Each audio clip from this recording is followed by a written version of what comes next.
नमस्कार, अन्नपूर्ण रेसिपी चॅनलमध्ये तुमचं मनापासून खूप खूप स्वागत आहे। आज बनवत आहे तिळाची चटणी। लागणारं साहित्य इथं मी अर्धी वाटी सुकं खोबरं घेतलेलं आहे। आता हे भाजून घ्यायचं आपण।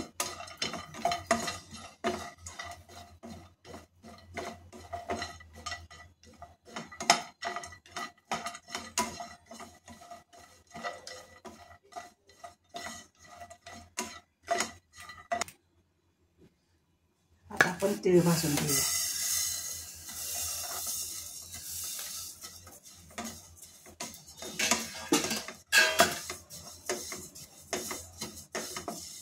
आपलं तीळ भाजून झालेले आहेत। आता आपण हे काढून घेऊया आणि जिरं आपण भाजून घेऊया। आता आपण जिरं भाजून घेऊया।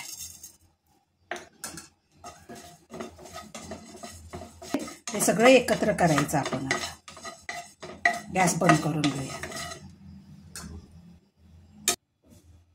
आता आपण मिक्सरच्या भांड्यामध्ये खोबरं घालून घेऊया।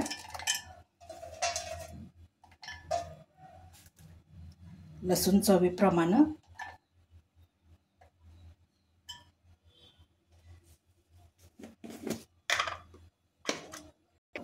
चवीप्रमाणे मीठ,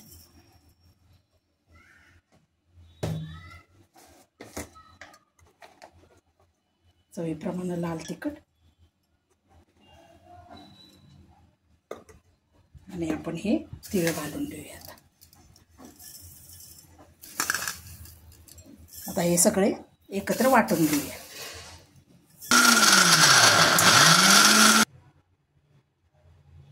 खमंग तिळाची चटणी तयार झालेली आहे। तुम्ही या पद्धतीने करून पहा। कमेंट करा, लाईक करा, शेअर करा।